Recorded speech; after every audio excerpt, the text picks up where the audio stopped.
Hello, Fearless Gamers, and welcome to another podcast here on Fearless Games. I'm Matt the Vet, and today I am joined by... James Walker. How's it going? Not bad. How you doing? I am horribly angry and annoyed and blinded with rage. So a typical gamer. Gotcha. Yes, I am so blinded by rage, I'm going to take every fantasy model that I plan to buy and burn them after spending 2 months of painting them. Yeah, that, while kind of funny, is completely the wrong reaction to have. And I'm not one to do this often, but if you do that, you're an idiot. Because you could at the very least recoup some losses by selling it or held on to it in case things went back to what you wanted. The funny thing is he had a response to that. You could just sell the models. What was that? Well, in selling them, I would be indirectly supporting GW because someone else would get those models and then someone else would be playing that crummy game. So it's out of your hands. They're not getting the money. You're getting the money. No, but see, if he sells those models, the people might go, hey, let's play this new game. Hey, this game is kind of good, and then they buy more models. Well, and so he indirectly promotes GW products, which he will never do again. Well, let's just pull GW out of the equation. Okay. And let's just look at, I have collection of stuff for a game. Mm-hmm. I am horribly angry with it because of the change that happened, and just or unjust, people have their opinions on things, right? But yes. Then to go, I will destroy everything I've owned for it, and essentially literally set money on fire, is idiotic, and there's no other way around that. And to think that your action will actually make an impact on the group that you're protesting about. Right. Because I bet you dollars... Literally dollars that the company that you're protesting about doesn't even know you exist. Right, and even if they did see it because of how, it kind of made some waves in terms of people going, check out this craziness. Yeah. At most, are going to go, that guy's extreme. And then continue about it. I mean, and this isn't the first time this has happened. People have done this with consoles. People have done this with cars. People do this all the time. And it's just idiotic. I mean, I'm all for if you're upset with something, that's your opinion. You're entitled to it. Yes. And it's your property. You do what you want with it, but either make some money off of somebody else's potential misery as you see it, or put it in stasis, a.k.a. the closet, and wait and see whatever happens. You never know. Something might turn your luck around, and then you have something. Yep. Or you could always just continue playing the thing that you purchased said thing for. Right. I mean, that's the other thing. Whether or not you like or dislike the new fantasy setup, it's not like everybody magically lost their rules for the older edition, right? You could, if you wanted to, have people together and just play with the old edition. It's akin to booting up a Nintendo 64 and playing Mario Kart 64, right? It's the same concept, only with a game. But, I'm not going to play a dead game. Now, if you excuse me, I'm going to play some Battlefleet Gothic. Exactly. And you know what, though? Whether or not you like or dislike the rules and stuff for Warhammer Fantasy, all I have to say is, when in doubt, throw Space Marines at your game, because that's what they did with Age of Sigmar. Those are essentially Space Marines. Yeah, Thousand Sun-like Space Marines, it's if just you really funny think about it. Because the models, I'll say, are dandy models. When I looked at it, I went, that's like a chaplain, but anyway. They will make great Minotaur conversions. They would. That and, other things as a basis for just converting in general.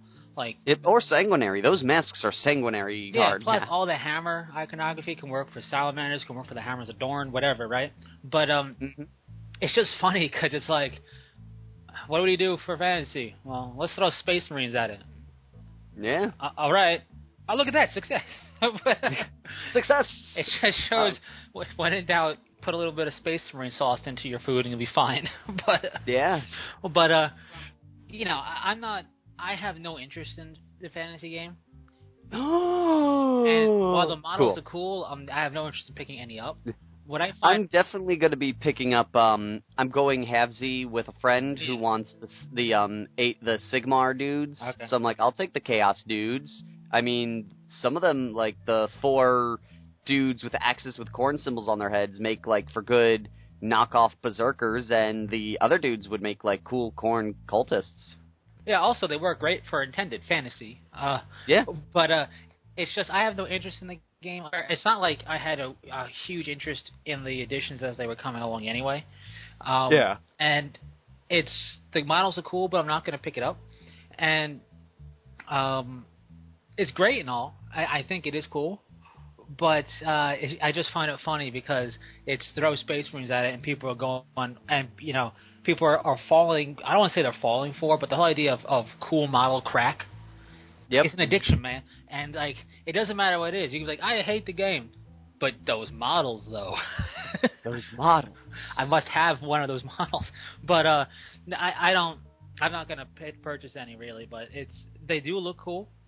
What I really like is the gold paint and the spray gold. I found that interesting. That yes. They produce stuff like that, and it's a little. I find it a little odd that the gold paint in the jars went up $1. Well, it's gold, I tell you. But it's real gold. I doubt it. I mean, those paints exist out there. Yep. And they're really pricey, but because you're buying gold. Essentially, it's gold flake paint. Like, instead of being just metallic bits for metallic flaking, it's gold flakes to make them gold paint metallic-y gold. And those are usually used for, like, where you fire the piece afterwards, and then it... Yeah. I mean, it's not for... Don't pick it up for anything. I'm going to pick it up now for everything. But, I just find it interesting that, they produce more gold paint. It's just interesting. But, it was interesting to have Space Marines in the Dark Angels followed up by Space Marines of Sigmar. Yep. Further supporting Sigmar's a lost Primarch. But, Sigmar is a lost Primarch. You know how I know? Because he's Sigmar. Exactly. But it's change, right? And I don't want to harp on GW stuff all the time, good or ill. But the only way you really can get change in wargaming period is drastic from edition to edition. There's no real easy way to sneak up on this. You know what I mean? You can't go 8th, 9th, 10th. And 11th edition will finally have what we were looking for. You really got to hit it with a whole new edition changing everything. That's really the only way to do it. You can't do the iPhone trick. We essentially built the iPhone 12, and then we went backwards. So when we work up to 12, it's going to be awesome. Right. And it's not like this is not something we can just patch like a video game, right? Yeah. It's either here's the edition, now here's errata and stuff to fix issues and answer frequently asked questions about stuff, but that's not the equivalent of making a change proper. So edition-wise, this is, for people saying a drastic change, yeah, it's a night and day change, but there's no other way around it when you go from edition to edition and you want to make a change. So, So, I mean, that's just the way the cookie crumbles.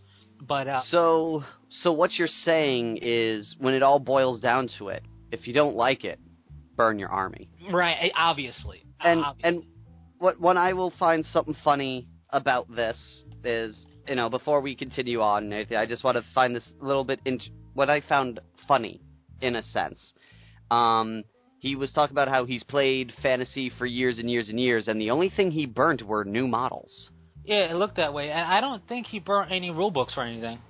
Yeah, he seemed to have only burnt, and for someone who's played the game for that long, I doubt that was his whole army. Right, or, if he has played it that long, but then maybe he could have... This was the last of it, yeah. But it just seemed odd. I was like, man, for someone who claims he's played this game for years, that's like only a 1-year-old model that he's got there. Which, can happen, obviously, if you like the model. Yeah. But it could be, maybe he just burnt all the new stuff, because all the old stuff is pure and righteous, but the new stuff, no. The new stuff is corrupted by the almighty dollar that is the corporation. Right, but it's just, I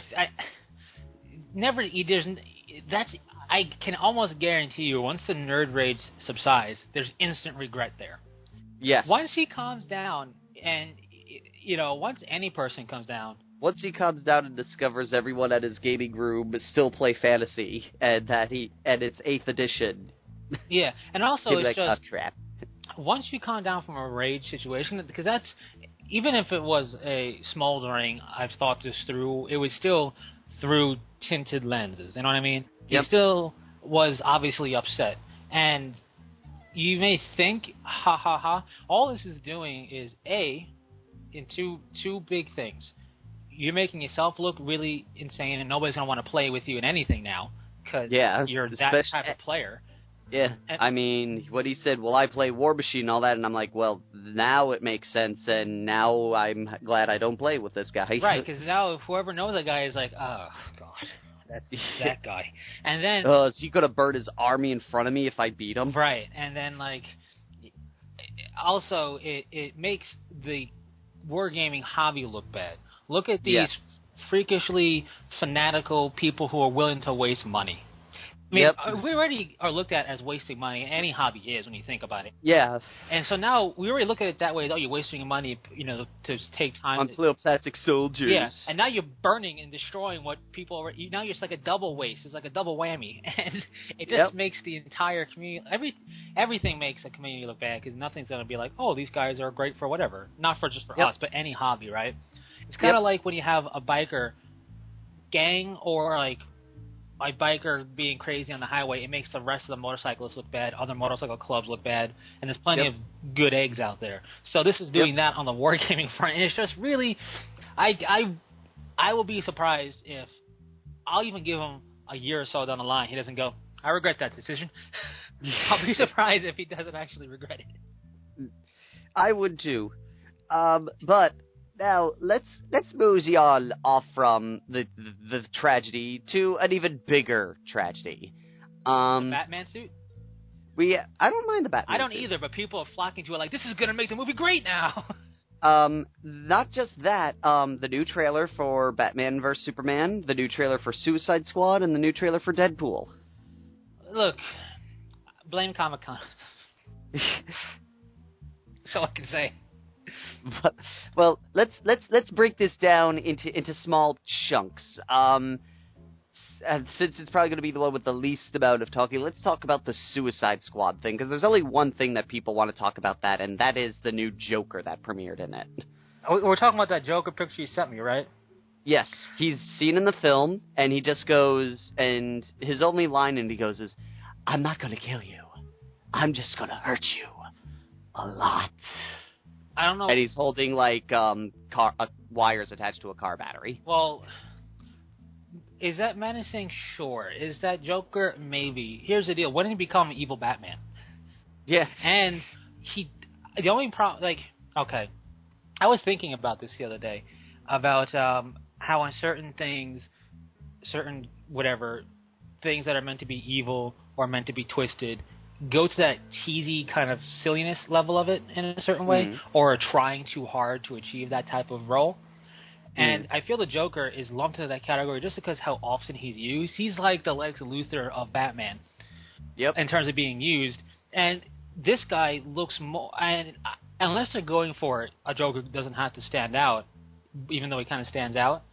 He could be normal-ish. He looks like he should be on the stage singing at a heavy metal concert or something, or... He does. Or he doesn't look like a villain. And to people who say, well, he's trying to be this, that, realistic, whatever, we have to cement it in comic bookdom, right? With Christopher Nolan's Batman, it was much more gritty and realistic, but he still had a bat suit, right? There was still the bat suit. The Joker still had the colors, with what he wore. Yeah, and all of that still had things to tie it to the comic book series. And I'm not saying you can't tie him to the comic book series at all, but you have to have something in there that feels like this is comic booky and not just silly. Surprisingly, when I saw it, the first thing that I thought of was with that Batman and Robin, that comic series Frank Miller did. Yeah. I immediately thought of the Joker from that. Which is totally fine. Which was just he was random in that comic series. He showed up for one issue to make out with a girl, and that was about it. Right. That's fine. It's just that I think no matter what your inspiration, let's say, is for any comic book movie person making it, you have to understand the core of what that character is. And that character needs to look a certain way at that core. It doesn't have to be a one-to-one exact match. Yeah. But he shouldn't look like he's the lead singer of some band. Yeah. If you want to have him be zany with tattoos and stuff, that's fine. But it's trying so hard. Yeah. It's trying so hard to be different. And just the tattoos also are tied into the character, which is weird. It just looks like the personification of trying too hard. I will agree. Moving on from that, we had a new Deadpool trailer. Right. I give props.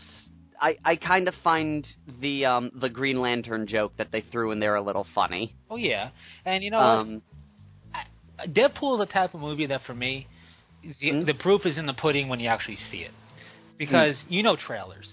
Trailers half the time set you up for something that's completely different than what it is, or all they're showing is the big one-liners, right? And you miss everything else. So, and for something like Deadpool, which will have to teeter on that edge of being stupid and being clever, the proof is in seeing the movie in its entirety. So I can't really the trailers will set you up or let you down accordingly because it's Deadpool. But for something like that, for anything, especially anything that's kind of fourth wall breaky. You need to see it in its entirety to really make a judgment call. But I did find that I did get a laugh when he's being rolled out on the table and he goes, "Don't make the suit green and don't make it animated." Yeah, no, it's great. I thought that was funny. Oh yeah, funniness is going to be in trailers regardless, and definitely funny. But for people making judgment calls, well, not judgment calls, but stating this is going to be a travesty on moviedom or whatever. You owe it to see the entire thing, because this I would say is one of those out there comic book movies. And speaking of travesties, I do not like Luthor at all in the new Batman trailer. I gotta be honest, I avoided the new Batman trailer because I just didn't. Not that I was gonna nerd rage at it, because it's not like I'm a diehard Batman guy, but I saw the suit. I'm like, okay, it's a cool suit. It doesn't look like he should have the upper hand with it, though. You know what I mean? Yep. The trailer actually, you see, in the trailer, Batfleck, actually, it seems like he's gonna be doing a pretty good job. Oh, he's gonna be a great Batman. Because I was like, wow, I could see that being the Batman. He'll make a great Batman. I have no doubts on that. And the suit, his bat mech suit thing that he's wearing. Yep. That you see a full picture of and everything. Yep. In the glass, because it's at Comicon. Looks great. I will not disagree. It looks great. It's not the OMG level, right? And I say that because while it looks great, I feel what's lacking here is that it doesn't look particularly exceptional. If you take the original prop suit from the original Iron Man, it's still going to blow that away. Yeah. And that movie came out, 2008, 9, 7? Something like that. Somewhere around I think it was 8. Somewhere around there. So, yeah, in that amount of time, we have this bad suit, which, is black. So that just takes away kind of the cutting-edge look of it. And black. And it's grittier, you could say. And it's not fully encasing him and all that. Fine. But I look at the Iron Man suit, and I see, all right, that could probably do something against Superman.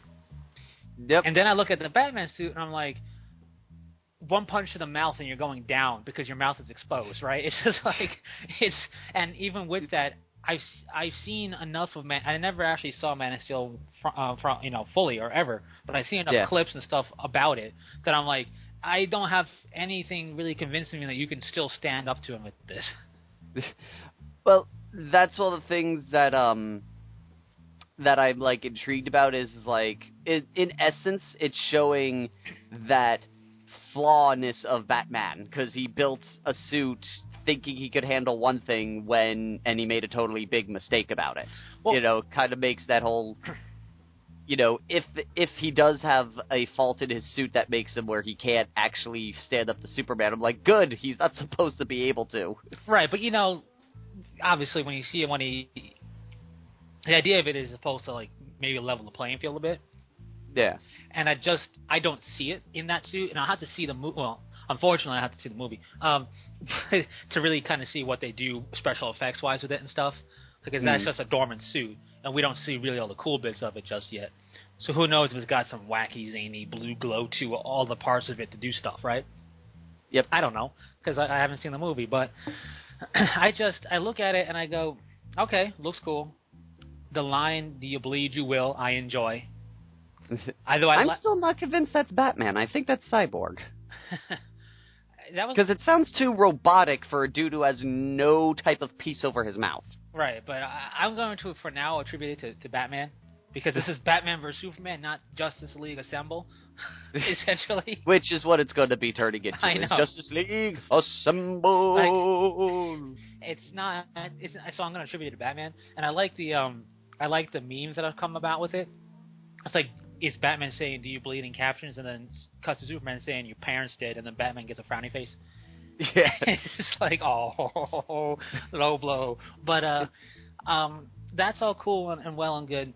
It's just like I said, looking through the cast line of what should be in this movie, I'm just looking at it going, well, who from DC didn't they put in this? The one thing I really just don't like, one of the one things that's making me just like go grrr every time right now, and when I see this trailer, is Luthor. I don't like how he looks. He does look odd for what Luthor's supposed to be. He looks odd. He looks like a ripoff of the kid from Social Network. No, I know. I get what they're going for. I do. But it's not, again, this is what I said earlier about the Joker. You have a core of what the character is in the comics that you have to play to. Even if it's really outdated, old school look, you have to play to it somehow. And Luthor isn't even outdated, old school looking. So that's my point. Like, you have to play to the core of what these things are. That would be like making Superman's suit yellow because yellow is in, or something like that. It's a really stupid reason because yellow seems more alien-y or more superpowered than blue, right? So changing his suit, I mean, people say that would never happen. That's a travesty. Well, that's because he's so iconic. But when you look at other stuff and how it's so radically changed, it's on that same level. I agree. And it's just, if Luthor has a certain image in everybody who knows anything about Superman's mind, even if it's just from the Saturday morning cartoon, and you have to play to that image. Yep. And I did find it interesting that the Batmobile and the two bits that I saw kind of make me think of like a hybrid between the Tumbler in the Nolan series and the Batmobile in the new Arkham game. Yeah, which I like. No, this is going to sound really silly. There has been no incarnation of the Batmobile that I did not like. Even the Adam West one? Yeah, even the Adam West one. When you see it in person, you can't help but go, yeah, it's a Batmobile. It's the Batmobile. So even the Adam West one I enjoy. In fact, the Adam West one is the first one I've ever seen. Yep, that was... Actually, no, wait. I think that was the first one I saw. I couldn't remember if I saw the Adam West one first or the Tim Burton one first. I saw that one first because when we were kids, that was played as reruns, obviously, on early in the morning. Yes. So nowadays you'll be lucky to find that on like the retro channel. So I remember that being on the Saturday morning on like ABC or something, whatever it was on, whatever network had it at the time. So I got to see that on TV as if it was like you would see it normally. And then right around the same time actually is when I saw Batman 1989 or whatever it was, the first that Batman movie. The Burton. The Burton one. That's when I saw that Batmobile shortly after because my grandparents owned it on VHS, kiddies, and I used to watch... Back in our days, we couldn't just skip back to the last scene. We had to rewind it. So, I between that, the animated Three Amigos, and something else I used to watch at my grandparents' house when we used to do sleepovers, me and my cousins at my grandparents, we used to watch those as like a trifecta. Plus, Are You Afraid of the Dark, which was a terrible thing to watch before you had to go to bed. So good. It was so good. But, so those are the Batmobiles I've been exposed to earlier. Another thing that I got to watch, which I was so happy I got to see, was the new Evil Dead trailer. Yeah, you guys love your Bruce Campbell. I'm sorry, that looks so good. I cannot wait for that show to come out. Halloween can't get here fast enough. I look at it, and you know me. I don't have the same drug obsession like you guys do with Bruce Campbell. For shame. I don't have it. I'm more of a Terry Crews and Arnold Schwarzenegger guy. Crews is awesome. I mean, he got me into Old Spice. Which is funny because Bruce Campbell also did commercials for it. He did when you got it. Yeah. If you don't got it, then you don't need it. If you have it, then you don't want it. Yeah. You're just like, wait, what? Yeah, those commercials are funny, but I gotta say, I think Terry Crews' commercials are better just for the sheer, like, because they both have that what, but Terry Crews, you're just like, what did I just watch? The most recent one was great with the body wash and something else, and it's like, click on my muscles. It's weird. It's not weird. It's not weird. It's just great. You look at it and you're like, what? But, I like the hair one. Yeah. Oh no, I'm a hair. You're about to get shaved. I just love them all. All of them are great. All of them are phenomenally awesome. How Spice Body Wash is so powerful it can block out the sun, but then it gets too cold. So it makes another sun. Second sun. Double sun power. Double sun power. it's Old Spice is so powerful it sells itself in other people's commercials. Yeah. It'll blow your mind right in front of your face. Oh no! Or, I have a son! That was great too. They're all just so good. And, like, that wouldn't work without Terry Crews, I'm convinced. Potato chips! Block! Building kick! Explosion! Explosion! Old Spice is too powerful for this commercial to end! It's just... It's great. You just sit there going, what did I just see? Where's my Old Spice? Exactly. But you know, back to the Bruce Campbell and the trailer and everything, it definitely seems cool. I don't like to use this term because I find the term is just weird to use, but it definitely feels like it's dripping with pulpiness, you know what I mean? Like back to the roots of some stuff. Yeah. And you know what I was watching recently that brought me back to my roots, and then I was kind of shocked to find a rumor that this might be get a remake. Mm-hmm. Big Trouble in Little China. They're gonna do that again? Apparently, I don't know. I heard a rumor because apparently Dwayne Johnson loves this movie and wants to be in it. Uh-huh. And if he is, he's probably going to be Jack Burton, because who else can he be in Big Trouble in Little China? Spoiler, not spoiler alert, but heads up, it takes place in Little China. So not much that Dwayne Johnson can be aside from Jack Burton. But I loved that movie. I love that movie to no end. You know, I'm going to confess, I've not seen The Thing in full. Oh, you got to. I mean, first off, for those of you who look at it and go, it's John Carpenter. It's basically, it's really, the full title is John Carpenter's Big Trouble in Little China. And it's Kurt Russell in his prime. Yep. And he's a trucker. I don't think I have to say any more than that. I remember I saw it. I saw the final major climax piece, and I was like, "Oh man, I got to see this in full." Oh yeah, and you know when this movie came out? It came out in 1986. Yep. The effects in this movie were from 1986, and I gotta say, their effects for their version of Raiden better than the Mortal Kombat effects for Raiden. Now, I like the first Mortal Kombat a lot. Annihilation was atrocious, but oh yes, we don't speak of that or any of the other films that came after. Well, listen, the YouTube one things back to make it realistic-y was pretty cool. The live action show was actually pretty cool. And I can't remember what it was called, but I remember seeing it, and I remember liking it. But the first movie was great, but just Big Trouble in Little China, 1986, you're expecting to go, this film's racist based by the title and how it works, but it's really not. It's not. It's just a dude who ends up in a Little China area and just stumbles into a huge thing he shouldn't have. Yeah, I'm looking at the back of the DVD now, and just a little blurb on the back is fantastic. Okay. Oh, it's directed by Thrillmaster John Carpenter. This edge of your Oh seat my. adventure stars Kurt Russell as Jack Burton, a tough-talking, wisecracking truck driver whose humdrum life on the road takes a sudden supernatural tailspin when his best friend's fiancée is kidnapped. Speeding to the rescue, Jack finds himself deep beneath San Francisco's Chinatown in a murky, creature-filled world ruled by Lo Pan, a 2,000-year-old magician who mercilessly presides over an empire of spirits. Dodging demons and facing baffling terrors, Jack battles his way through Lo Pan's dark domain in a full-throttle, action-riddled ride to rescue the girl, co-starring Kim Cattrall. This effect-filled sci-fi spectacle speeds to an incredible twist-taking finish. 1986. Yep. And everyone, it's on Netflix, so no reason to not see it. It's 99 minutes too.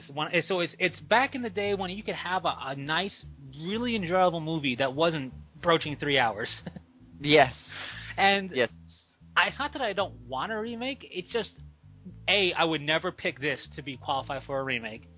Yeah, B, especially with how especially since how our society recently has been reacting to certain things. I would think this would be a don't go there movie for now. And really just because of the title, because you're like, Little China, but it's... Right! Like... It's just how the way the characters are dressed and such, like, the villain is a huge stereotype. Oh, yeah, but it's not anything to be, negative, right? It's not like... Oh, yes, I'm just saying that because of the way, they're done, I could just see nothing, we got angry at Jurassic World because someone abbreviated Pachyosaurus. Oh, I know. So, I know. I'm like... This cult... People today are way too... sensitive. Yeah. But, I mean, their version of Raiden looked awesome. The 3 Raidens that they have. And, it's just... It's a movie that could only have been made in the 80s. I'll put it to you that way. Really true. There are a lot of films like that, and that is definitely one of them. It is. And I remember watching this in middle school for the first time going, what? Amazing. Just like that. I watched it begin and with some friends, and I'm just like, the only things I could think of in response was, what? ... Amazing. Because you don't need to explain it, you can't explain it, and it's just, you like it or you don't. Yeah, when I was flipping through movie channels once and I saw it, and I usually for the first time, if I haven't seen a film or something, I'll give it roughly a minute before I flip the channel to decide if I want to still go. And I flipped it, and as soon as the thing went on, I was like, okay, movie, you have me interested. And then I was like, oh, it's over. Yeah, this is where some iconic one-liners come from, wait here, keep the home fire, burning, and if we don't come back and, by the morning, call the president, that type of line. Those if I'm not back in 5 minutes, wait long. Call the president, and stuff like that. They have, those...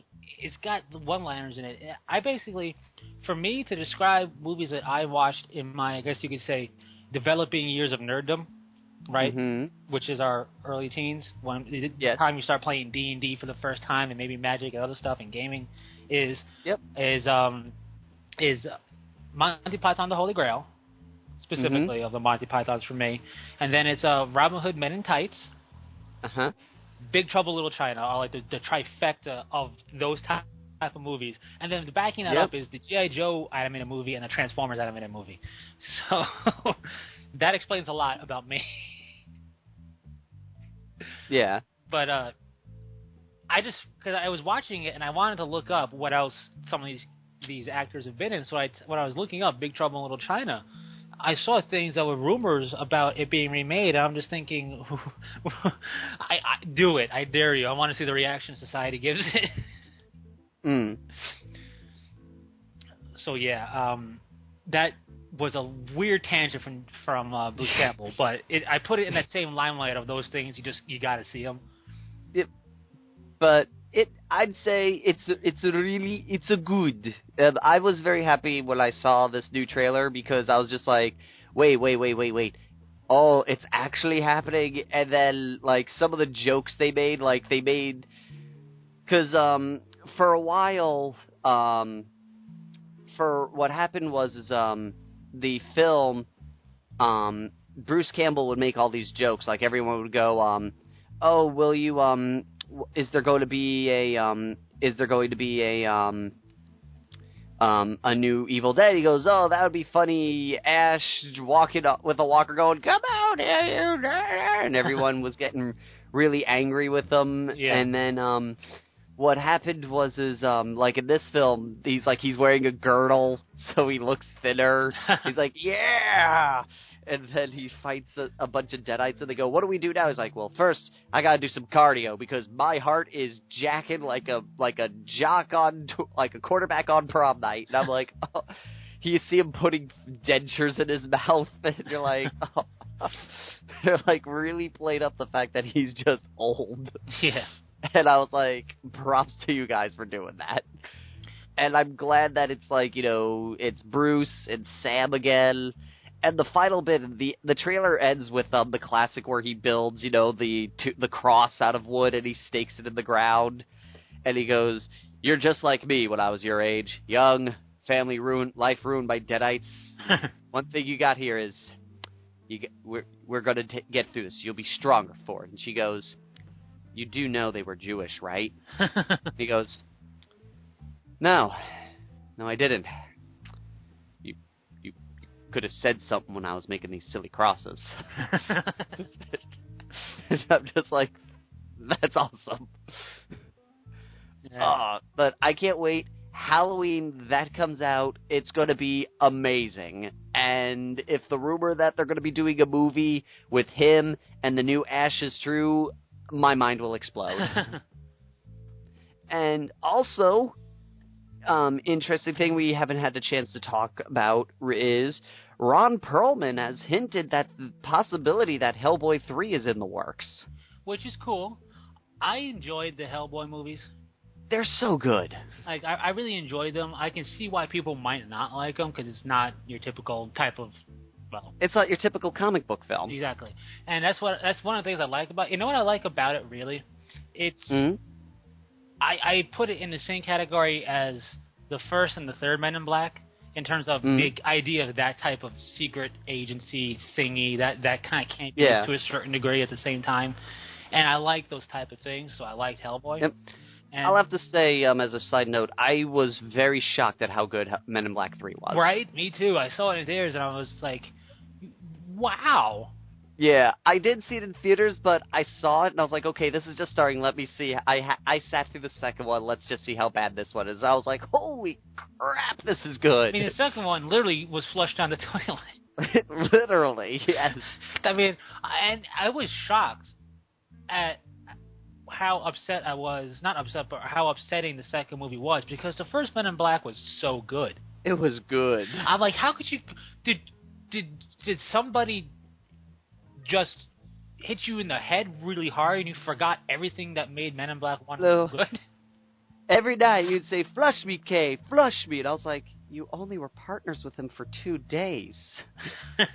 And we saw what you did at night. You never had time for what you're claiming you did. And it's just, aside from lines, it's just the entire, everything about it. I look at it. The story was just... The story was silly. They went... See, that's a perfect example of having campy, cheesy stuff from the first movie being taken to the nth degree and it being bad. Yeah. Because they took it to the nth degree there. And some parts of, like, the monster eating the subway car or whatever... Yeah. Fine. That was one of the highlighting parts. That was a nice intro to the film. Yeah. That right there could have rolled credits. Done. And yeah. but it's just, I don't... It's as if they were all hit by the blinky thing, because I'm forgetting to call it the neuralizer. The neuralizer. The neuralizer. It's as if they all got hit with the neuralizer and forgot Men in Black 1 existed. Yeah. Like, and there had to have been somebody, I don't care if it was an intern or, like, an apprentice key grip or something like that. Somebody just going, this seems really stupid in comparison. And I feel really bad because, like, my brother was saying how if you really watch, Tommy Lee Jones is trying to make something good in that film. Like, you can just tell he's going there, oh, crap, this stuff stinks. Oh, yeah. I mean, you could see it practically in his face. Yeah, you can tell he is not happy. Which is hard to do with him because his face, it's the same. He's got like a dread face. It looks, no matter what, you can't tell if he's happy, sad, or indifferent. But you can tell in that one that there's a little bit of him making that movie. Yeah. And he's just like, And I feel even Will Smith was kind of like, I'm sure they had to do takes where he didn't just bust out laughing going, you're kidding, right? Oh, no, I am for sure that he was like, I gotta get my son a career because mine's dying fast. Right, but that's probably why he's trying as hard. It's like, son, you haven't been where I've been. You have not been on Men in Black 2 set, okay? I do not want that to happen to you.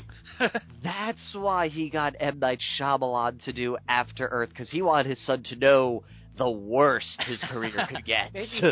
Maybe he's letting him face the mirror. It's like, this is gonna be your Men in Black 2, son.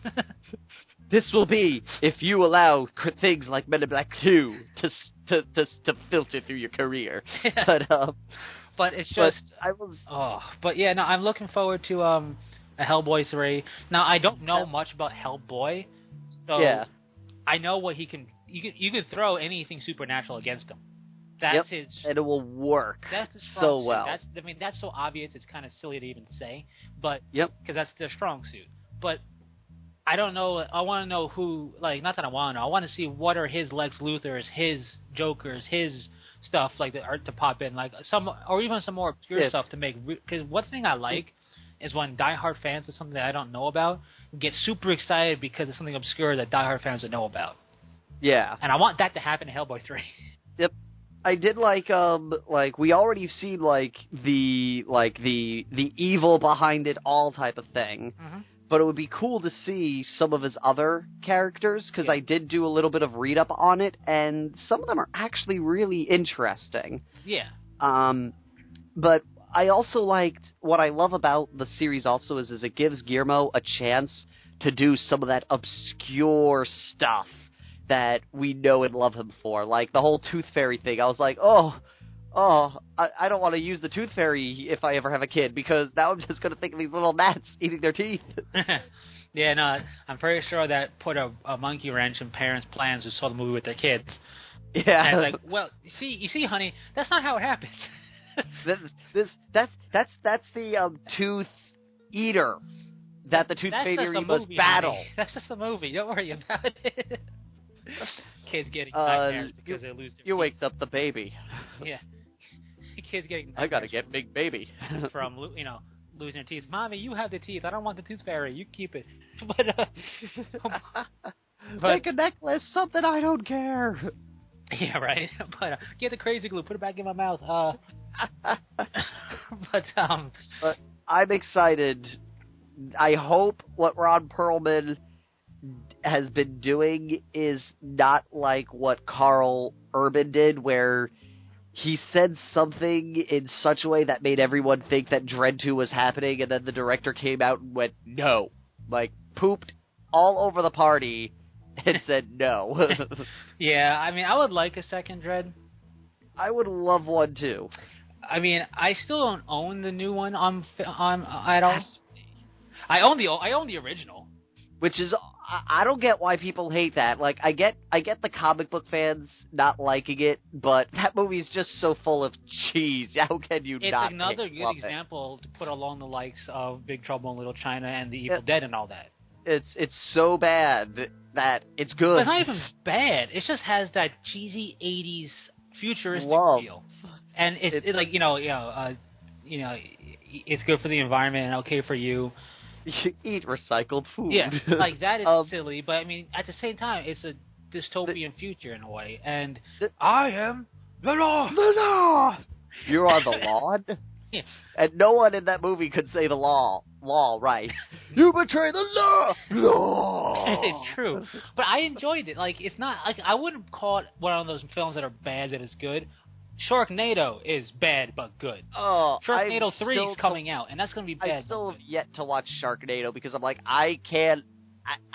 I'm tempted to go see it because I'm tempted to see the second one because RiffTrax is riff-tracking it. I'm like, oh, that could be entertaining. You know the third one's coming, right?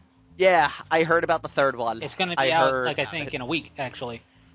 But it's like, what, Sharknado 3 again or something? I just know it is Sharknado 3, but those movies are the bad train wreck you gotta watch because it's good. Sci-fi originals fall into that category all the time. Saw 4 kind of hits that category just because it's as bad as a sci-fi original. But, yeah. And I don't like the Saw movies to begin with, but I would say that Judge Dredd is at the cusp of being like that, but there's something about it that makes it not just the terrible is good, but that it's not great, but it's fun. You know what I mean? One reviewer that I watch reviewed it once, and at the very end he went, and that was Judge Dredd. Is it really all that bad? And he goes, yes, but that's the point. Right. It's just that I find there's a fine line between movies that you watch because you know it's bad. Yep. The remake of Day of the Dead is bad. I've not seen is that the one with the shopping mall? No, Day of the Dead remake went straight to DVD. Okay. That's how bad it is. Wait, is that... I'm trying to remember that one. Is that the one where at the end they're saved by hillbillies? No, that's the original. No, well, that's the remake. Well, I mean, that's the remake of the original Night, like the first of it. Yeah. And which I saw both of them, and those were pretty fun. Yeah, those were good. Night of the Living Dead and Night of the Dead, whatever. I forget the title of that one. I've never seen the original series of them. The only original one I've seen was Night of the Living Dead, but can't really say much to that because I saw it on Riff Track. I own the original one of Night of the Living Dead in black, the whole black and white and all that. And I watched it and I enjoy it. I seen the remake and I thought it was fine. The remake was actually pretty decent. Dawn of the Dead remake I enjoyed, and the Day of the Dead remake went straight to DVD and was terrible. I'm trying to remember Day of the Dead. I can't remember the original because I haven't seen it, really. I remember... Which one's the one where the zombies get smart? I think that might be Day or the one after it. Let's see. Day of the Dead.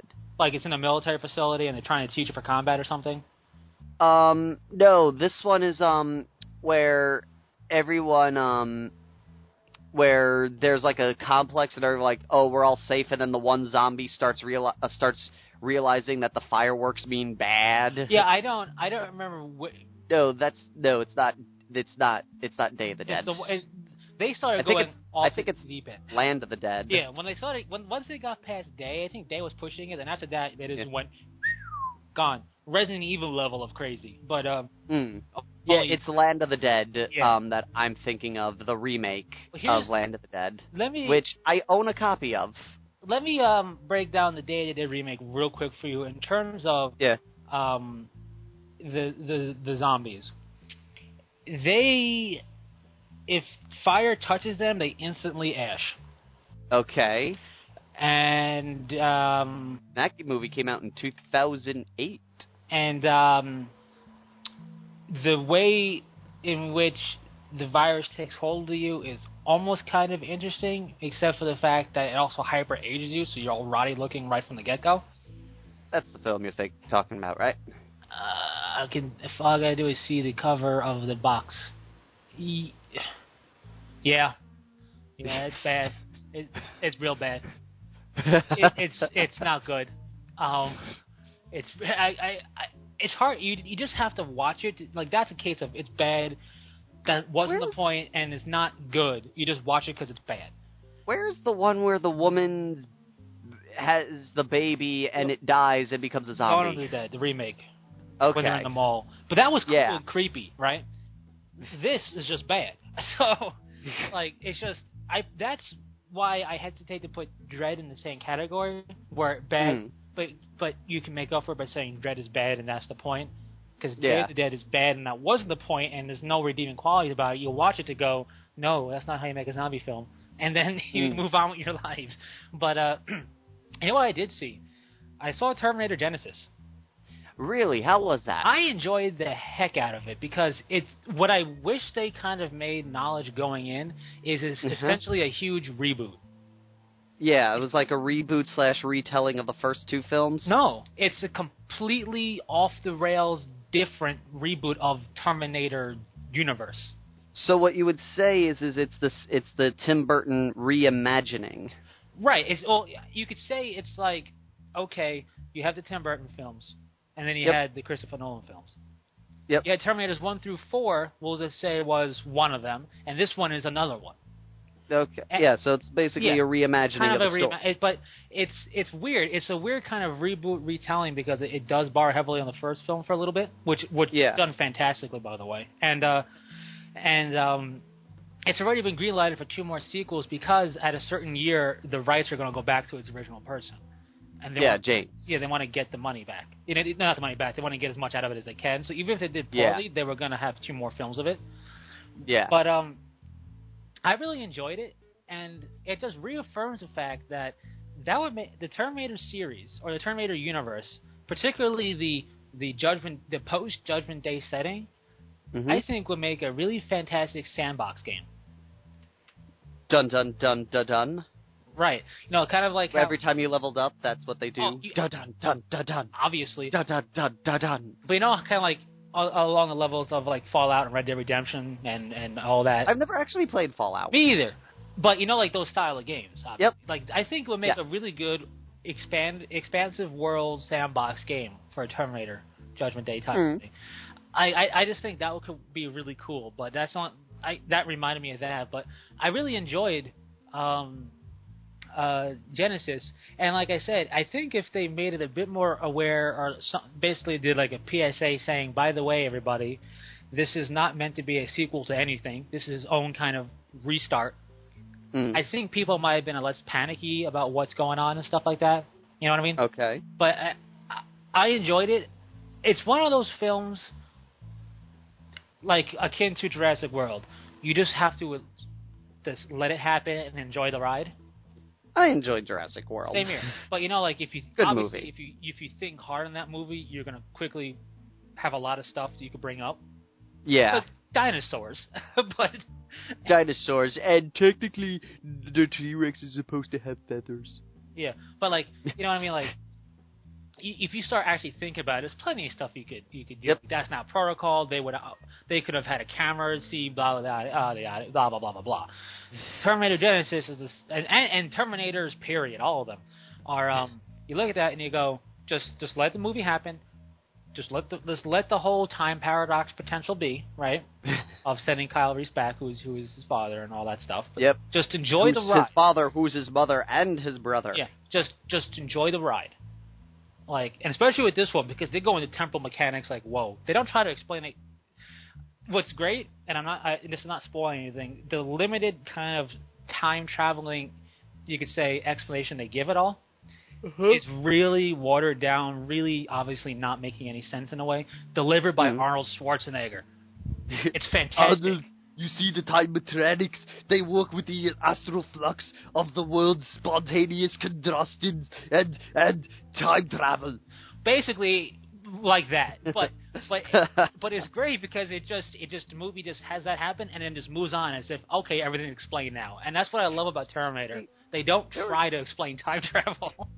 There's only one thing that always baffled me about Terminator 2. What's that?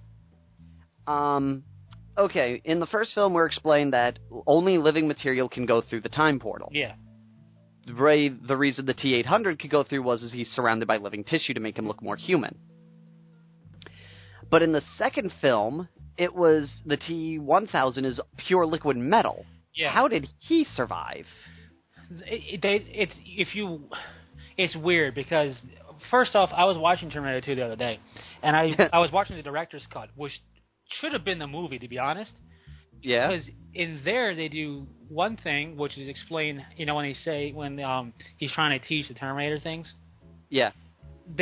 Some of the stuff like how to smile they cut out, and that's where they got the Terminator Genesis him smiling thing in the trailer. That was actually from Terminator 2. It was cut out. Okay. But they go into what he makes a mention that when they send us on independent missions, they switch our chip to read only.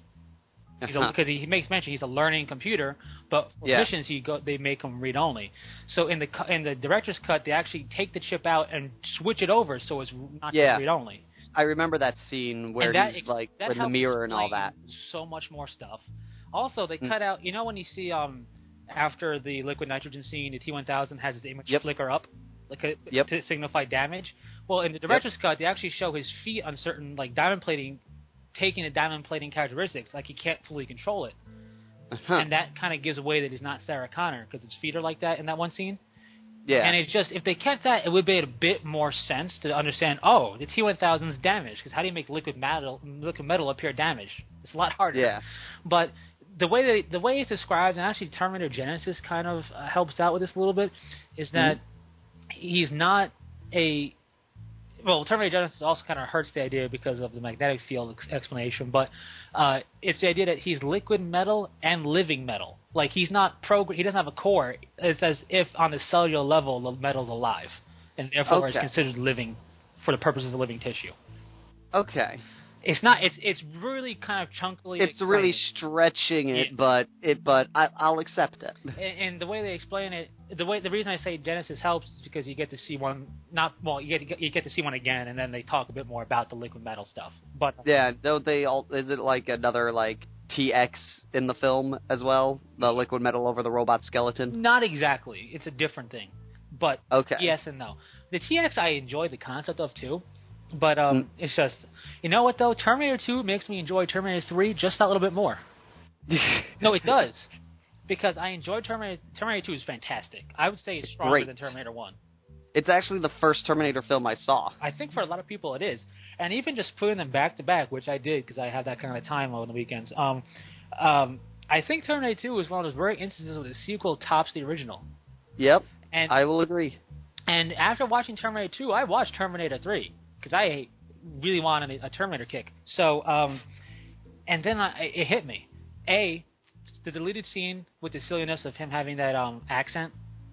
Well, hello there, folks. Well, that was silly. I can see why they cut that. The exposition around it, remember, we acquired this from the remnants of Cyberdyne Systems. Yep. Helps the whole theory of why Judgment Day is still happening. Granted, the chunky dialogue in the movie hurts everything. Like, it's inevitable. I don't like that. I don't like that voice. We can fix it. That was cool. I liked it. Hey, it's me. Yeah, but but then you have the Terminator, the living chunky exposition that kind of is really lame. But that part saying how they acquired Cyberdyne's remnant information on it, I'll go, okay, Skynet can come from there.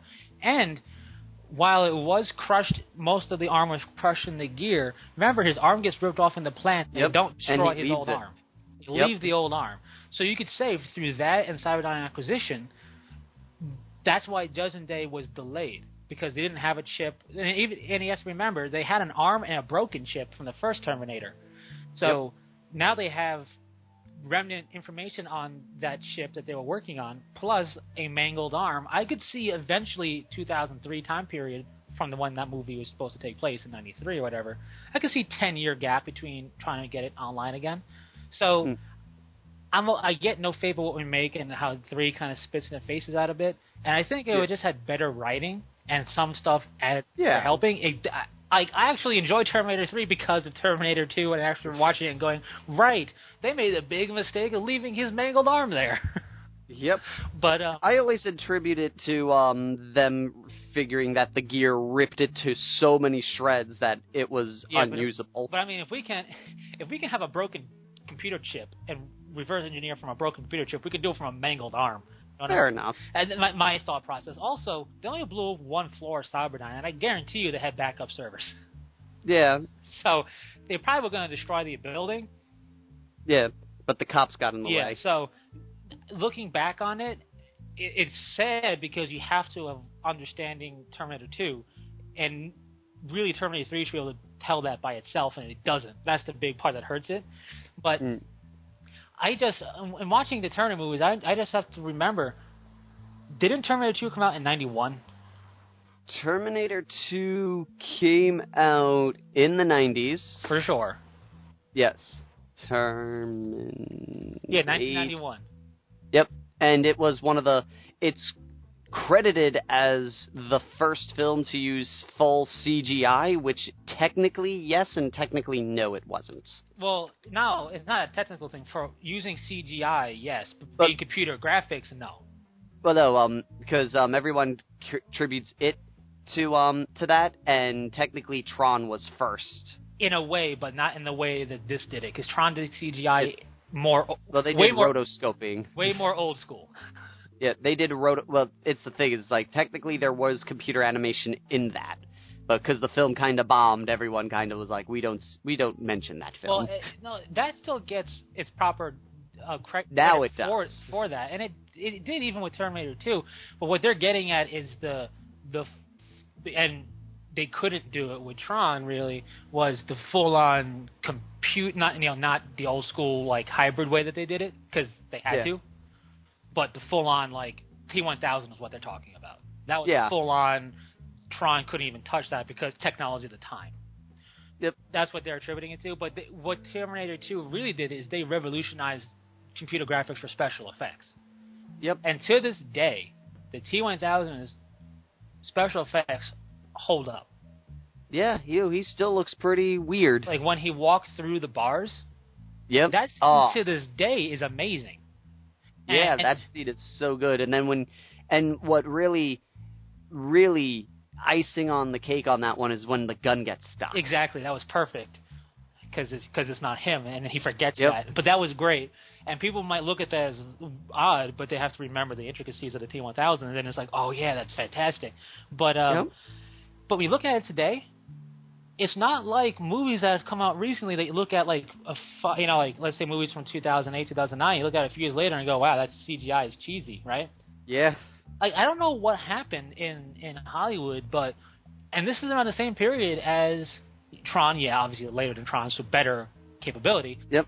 But also Jurassic Park. Jurassic Park CGI, Terminator 2 CGI holds up to this day.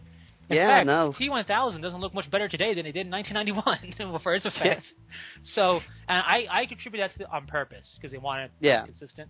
But I don't know what it is. But you look at, look at this, because I guess CGI is so heavily utilized today that it's easier to tell, I'm sure, It's also the fact that, like I said, is as technology, as we get exposed to newer CGI, it's like with video games.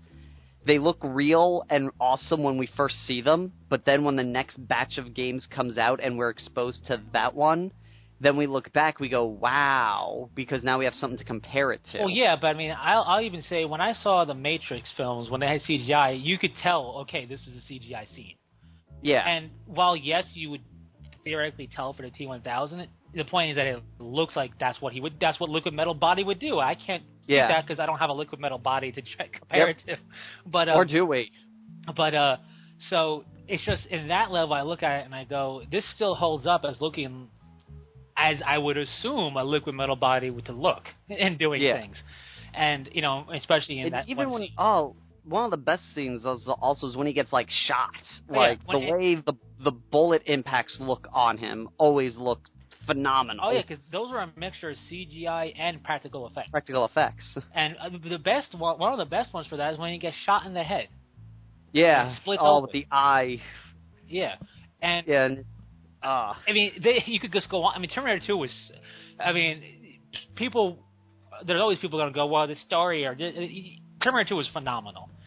And what I also like is Linda Hamilton, her twin sister was her in those dream sequences. In the mirror. Well, in the dream sequences of when she's playing with the kid at the park. Yeah. People thought, oh, that's CGI or that's like some weird type of... No, it's just literally... It's her playing the evil. She's playing the T-1000. Exactly. In the scene where they're switching the switch, it's actually her in the mirror. Yeah, and it's just really good. Yeah, that's one of the best things when you have a twin sister or a twin brother, and they're willing to do stuff like that for you. Especially, identical. You're like, hey, could we need a scene where there's two of you. Could you get your twin to come down here? Could you get your identical twin? Because that would be awesome. Save us so much time and money. But yeah, and it's like when you go to that level. Oh yeah. Like to be perfectly honest, if I like I said, if I had a twin brother and he became an actor or something, I'd be like, dude, if you ever need to be in two places at once type of thing, call me. Right, exactly. But it's just I don't know. Like that movie really, you could say, helped kickstart the CGI effect for action stuff and all that because of the T-1000, really. But I don't know. Another thing that I noticed with all these movies from the early 90s and the 80s, the credits were so much shorter and more bearable. Oh my god. Yeah. I remember with I think it was either Dread or Big Trouble in Little China, or maybe both.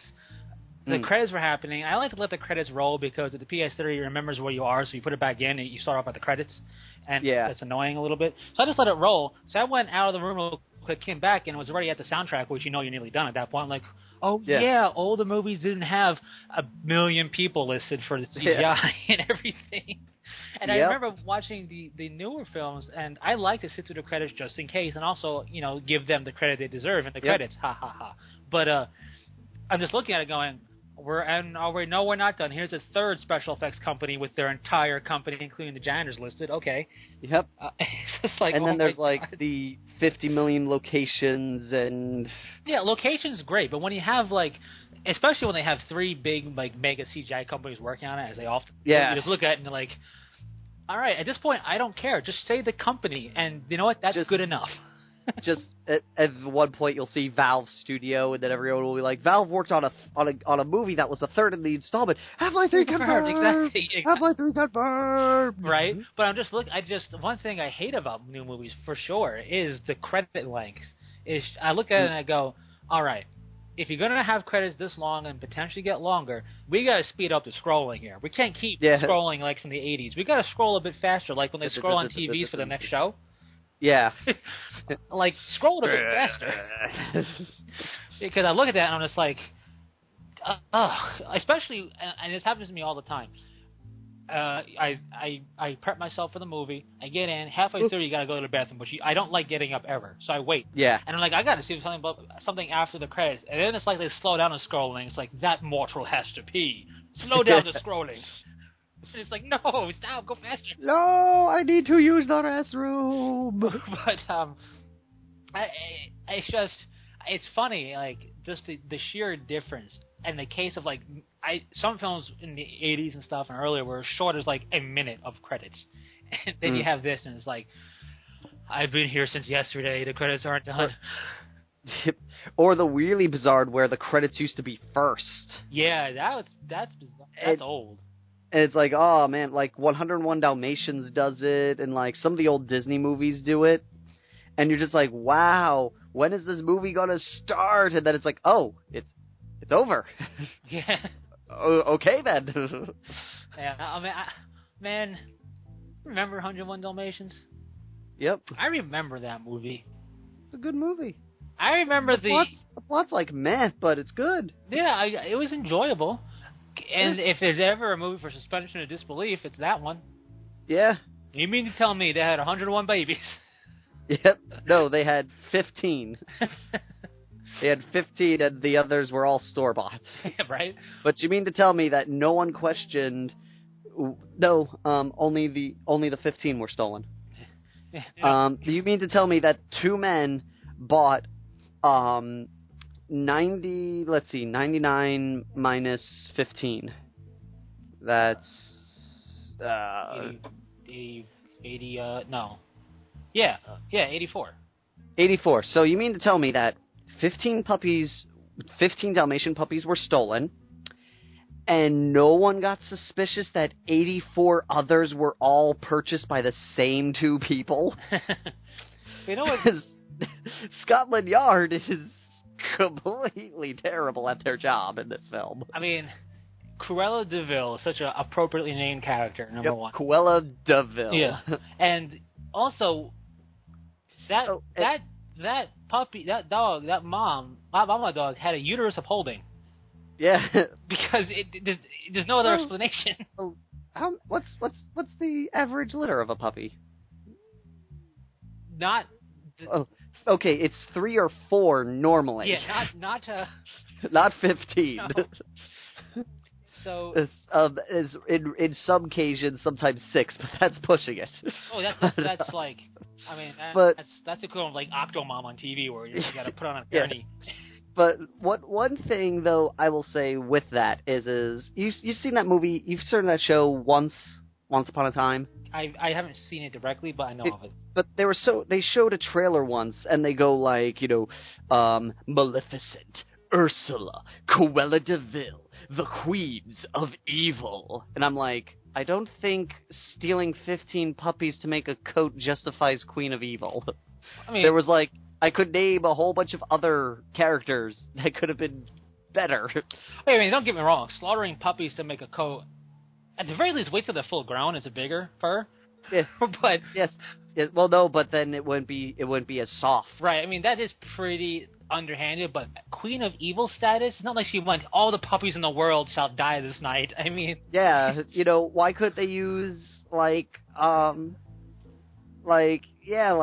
just have to go and she's not what I consider like one of the big bads of Disney villainy when I think the female cast line. I mean, as far as her action that she does, her action humanely is horrible. Oh yeah, no, it's horrible. But it's not. I think it's less her action and more her as a person. She's just like born to be evil.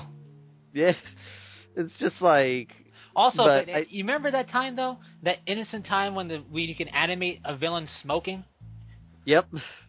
That I look at it and went, I grew up in that time. I'm not addicted to coke. I mean, why are we so worried about like we can't put cigarettes and stuff?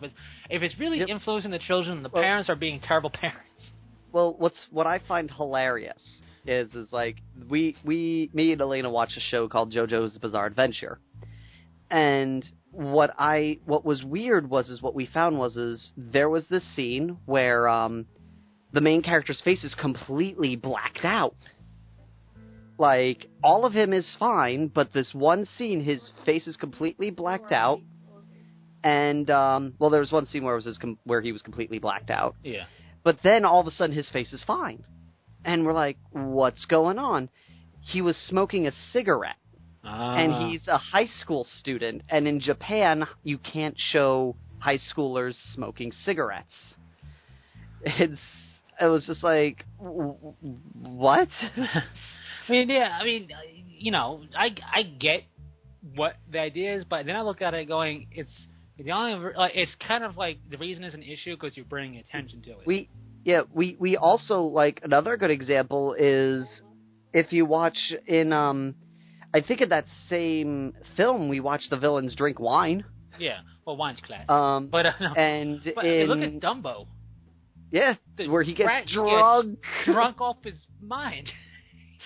When he gets completely 3 sheets to the wind and the whole elephant scene. Oh, that scene still freaks me out. It's still a freaky scene, but I mean, like, completely wasted. And it's not like that generation's going to become a generation of alcoholics. No. It's like, I look at it. If anything, it taught me going, don't drink alcohol. You're going to see a bunch of really weird pink elephants. You're going to see the elephants on parade. But, like, it's just, I look at it going, and obviously you can't tell it's an issue or a non-issue. But the whole thing to me is that you're drawing attention to something that was really benign, and now it became an issue because you draw attention to it. Yep. It's kind of like changing the result by measuring it in, like, quantum physics or whatever. But it's just, I look at some of the old stuff and just, like, I'm not saying, like, nostalgia or I wish for those days. No. Gaming is much better in these days. But, it's just, I look at some of the stuff and I go, are we really going to, like, I mean, there's smoke, like, I feel like it would have been really weird in those days to have a movie without smoking or drinking in it. Yeah. It'd be like, what happened? Why is this so clean and devoid of things? Of character. Speaking of, before we go, because we've shot past our normal hour, but I want to wrap it up with something real quick. It has been seen that Slaanesh's mark is off the Chaos Wheel. Yep. And it looks like the Horned Rat has taken his spot in the selection. And, well, I say she because the Eldar, she who thirsts. But even though it's she who thirsts, the chaos god Slaanesh. She's like, what? Pick a gender, please. Yep, the prince of pleasure. Yeah. So, and in the story, there's a snip that says one of Sigmar's generals said, "Well, forget what you say," and took a small regiment out to go and imprison right? Slaanesh. The High Elf? Yes. Do you think that Slaanesh is going to be removed? Well, let's look at the facts real quick. Okay. The horned rat thing was, I think in fantasy was kind of already in the chaosy sense, but not at that level. Yeah. And you could say it's a substitute teacher. Well, Slaanesh is that sick. Here you go, come here. But Tyrion and his odd allies essentially imprisoned Slaanesh. Yep. Not killed. Now, is this kind of lame for the Slaanesh fans and Slaanesh demon collectors? It could potentially be, right? It could be a little bit like, oh man, what's going on? Am I useless now with my stuff? But I don't think I think, if anything, it could be a plot hook point for the return of Slaanesh. That's actually what I was going to say with that is we still got rules, like if you buy the Chaos Demon, if you download the Chaos Demon cards, all of the Slaanesh demons have rules. Yeah. And I don't see them getting rid of such an iconic character for PC sake, because, I'm sorry, even with Slaanesh around, they were still advertising it as 12-year-olds and up.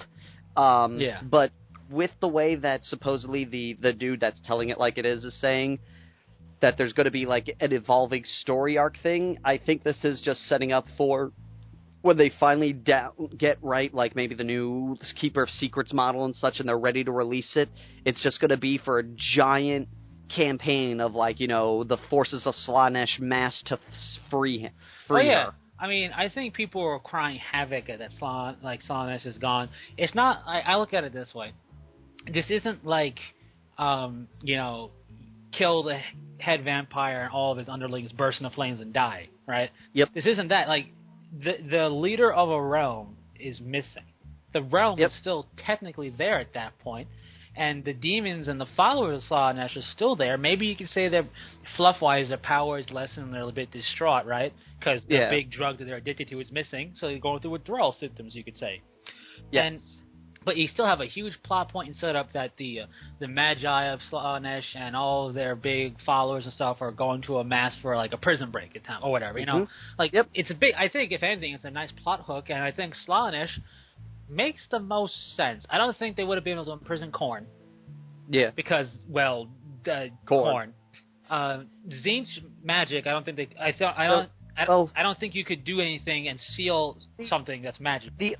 The only thing, though, also with Tzeentch is because of how his character's written up, the only way you could argue it happening is he goes, "This is my plan the whole time," and then you kind of fall on the whole cheesy, corny, really factor. So he wouldn't be a good choice. Yeah, but even if his plan, which is cheesy, or even if you were able to try and go against his plan, which is deemed impossible almost, he is essentially magic incarnate. You can't. Yep. What are you going to use, magic against that? That doesn't make any sense. Yep. And then Nurgle makes no sense. It was rot. He is decay and entropy. You can't contain it. Slaanesh is just, I'm digging this air, man. And it's more than to it than that. But that's like her thing. Yep. So it makes sense. You can control emotions. Yeah, and that would make sense as something you could contain. The only other one that really could would be Khorne, but there was no way you're going to do that without everybody 100% doing it. You're not going to have some high elf break off with a band of merry men and women and go, "We're going to take Khorne," because what's going to happen is they're going to be dead. So. Yep. Because God of Slaughter. Yeah. So I think anybody while fighting him, you're just making him stronger. Yeah, and I think anybody really rolling on the floor in terms of agony of, "Oh no, my army is useless," relax. I think it would take more, or if they really, let's say they wanted to kill off Slaanesh completely, let's just say, because they would make a campaign out of it. Because of the whole PC thing, which, like you said, is rubbish because they've been having it build to the same age with Slaanesh there. Yep. Now, why is Slaanesh picked out of, I don't know, the God of Slaughter? But but I get why. But I get why that could be a thing. But even if they wanted it dead, it wouldn't just be, here's new rules, by the way, Slaanesh is dead. They would milk. They would make a campaign of that. They would call it the death of a god or something like that. They would milk it. They would milk it as you should. So I think that's that, but I'm sure people will still run for the hills. And as long as your army's still playable, I say, who cares, right? Yep. And so, yes, with that, we are out of time. Mm-hmm. Thank you all for listening, and until next time, fearless gamers, this is Matt the Vet. James the Wildcard. Saying take care. Peace.